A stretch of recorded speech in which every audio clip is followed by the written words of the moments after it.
Welcome back. I was told that I should start a YouTube channel. I always said, I don't have time for that.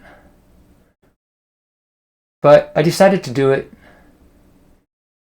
because there seems to be so much confusion going around now, so much gaslighting, so much propaganda.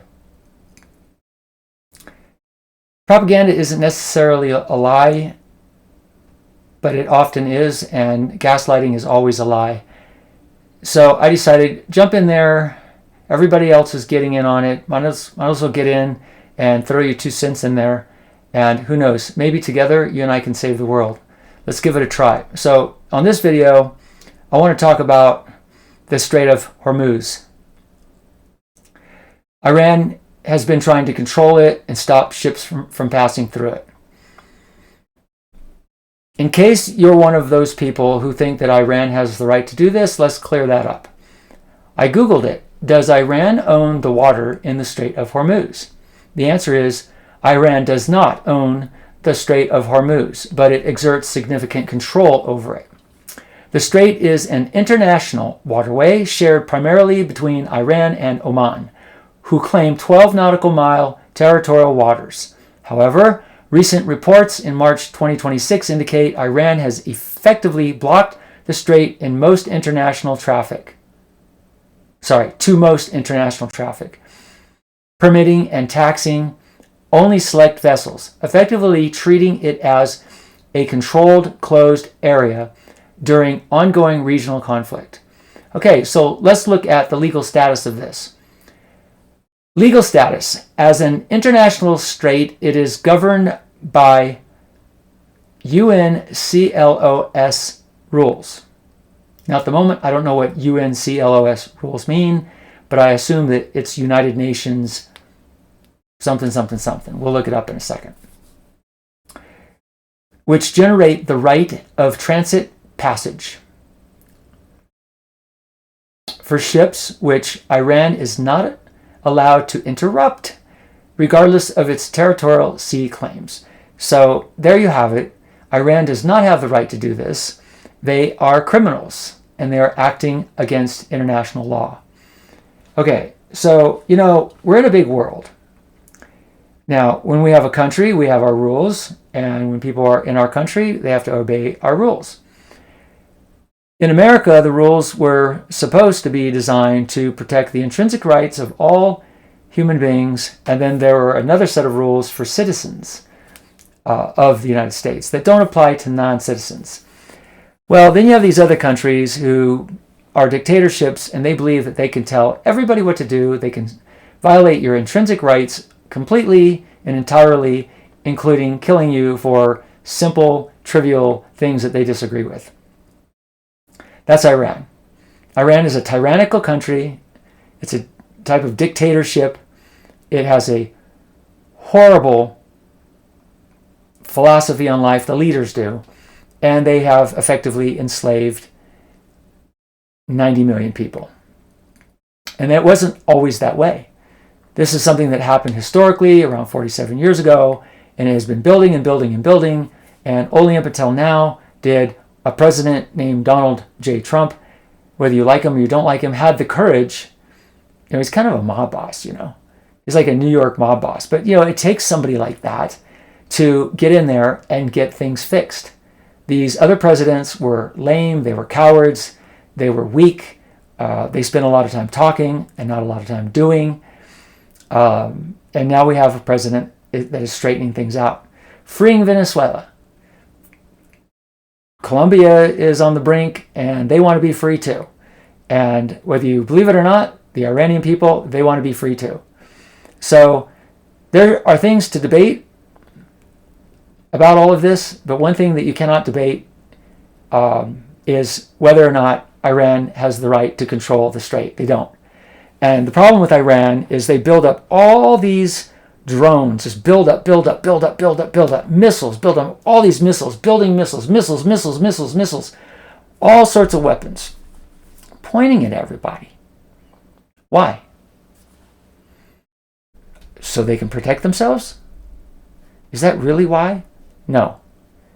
That's not why. And that's where you can debate. You can debate what they're actually doing this for. When you look at their philosophy in life, which is their religion,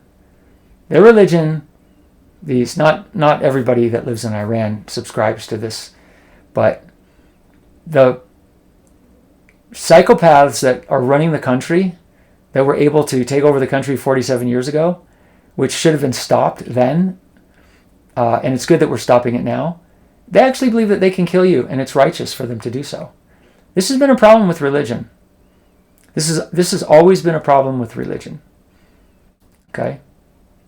I think of the Beatles when they were singing, Imagine no religion. I don't know about that. I try to imagine that. I don't necessarily think that no religion is a good thing.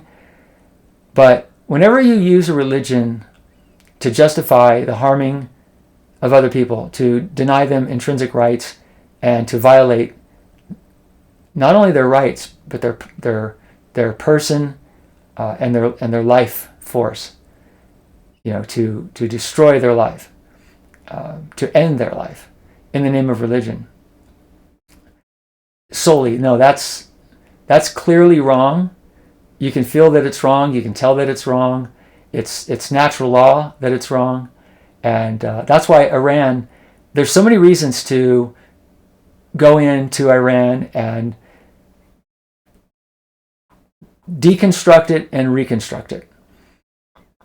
One reason is they shouldn't be allowed to have nuclear weapons because they will use them. That is part of who they are. Those not the people of Iran. You have to separate the two. It's like I say when you're talking about religion, when you're looking at the Bible and you're looking at churchianity, I always say separate the two. Otherwise, you'll never be able to derive clarity. You have to get the Bible separate from churchianity. It's the same thing here. You have to get these religious dictators, these psychopathic dictators, separated from the people. You can't see them as one thing. The people are being abused by these psychopaths, and we've always had psychopaths in history. They've always existed. Attila the Hun, Vlad the Impaler, long list. So that needs to be deconstructed so that people can actually be free and have a choice. This mindset of leave Iran alone is incorrect. If you think that you should just allow dictators to control 90 million people, then there's something wrong with you. You're lacking clarity. You're lacking knowledge. You are without knowledge. You are without understanding. So take away the nukes so they can't use that. Now, what's left? All these missiles and all these drones. Should they have those? No, actually, they shouldn't. They should be dismantled to where they don't even have missiles and drones. They should be under the protection of the United States. That's what I believe. I believe the United States should disarm them completely and then protect them entirely. Now, I can see where you might disagree with that. Oh no, they should be able to protect themselves. There's nobody that wants to destroy them that they have to protect themselves from. Now you might say, oh no, but Israel wants to destroy them.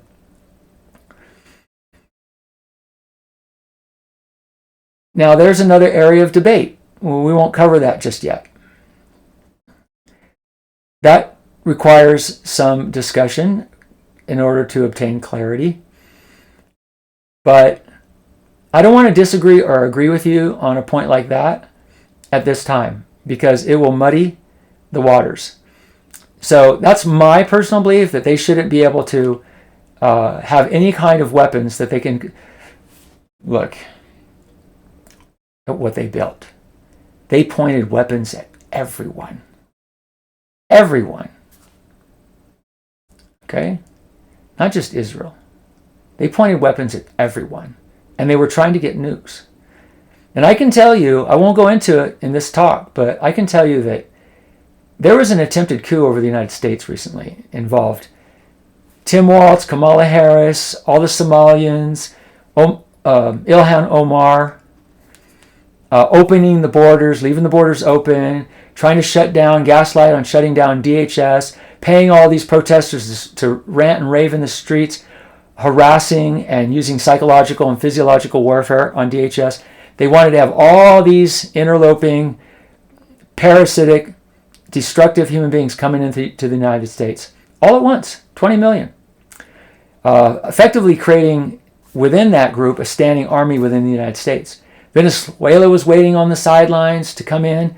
As soon as the United States was disrupted internally, Ilhan Omar got into Congress. She hates the United States. She wanted to get control of Congress. Wallace and Kamala wanted to get control of the White House so they could hide and protect all the money laundering that was going through Minnesota, through the fake care centers, the child care centers, the senior care centers, the senior transportation. They created wire transfer businesses in the Somali community so they could siphon all this money out and send it out. They were taking it out through airports. All that money was going out to terrorist organizations, perhaps coming back in to pay for all this internal destruction of the United States. All of these things were happening at once. Okay? Iran was about to get a nuke.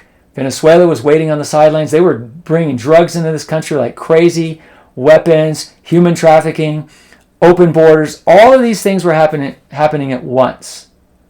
That wasn't a coincidence. And Trump got in there and said, let's clean it all up. Close the borders, grab everybody, throw them out. Oh, we don't like them throwing everybody out. That's mean.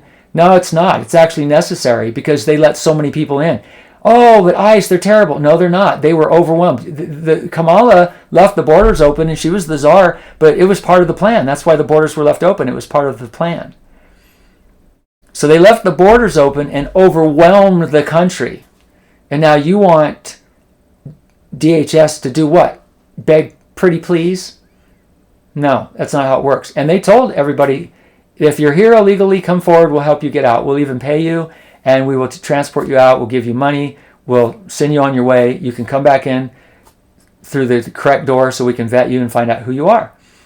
Because we have rules in the country. This is jurisdiction. And now you want to take what the Democrats did. They left the borders open. They created all the paid protesters to disrupt ICE, to interfere with them, to harass them, to affect them mentally, to drive their cars amongst them, and excessively, to rant with horns and whistles and screaming and yelling and throwing things at them and attacking them and blocking them. And they're already overwhelmed with the numbers that were let into the country. And you think that you can gaslight and blame, and I'm talking to you Democrats, you dummycrats, you think you can gaslight them and blame them for what the Democrats created because they're now tasked with having to deal with it? See, that's gaslighting. And they're doing the same thing over with this Iran situation. Iran has to be dismantled. Venezuela needed to be dismantled. They were all trying to come in. They put domestic enemies within the country. They had foreign enemies waiting to come into the country. Foreign enemies were coming into the country. It was an attempted conspiracy for a coup d'etat over the United States. And Donald Trump put the snippet on the butt of that. It was a little more than a butt. It was actually flowering. But nevertheless, he came in with his weed eater and now that's what we're in the throes of, clearing this mess up. All right, stay tuned. I'll keep you posted. I'm out of time. Oh, one more thing. I promised you that I would cover the UNCLOS law. Here it is. The United Nations Convention on the Law of the Sea, UNCLOS, UNCLOS. Adopted in 1982 and active since 1994, is the comprehensive international legal framework governing ocean activities, including maritime boundaries, delimitation, as in delimiting, environmental protection and resource management, so on and so on. So there it is. So you can look that up. Now you know. Gotta go. Bye for now.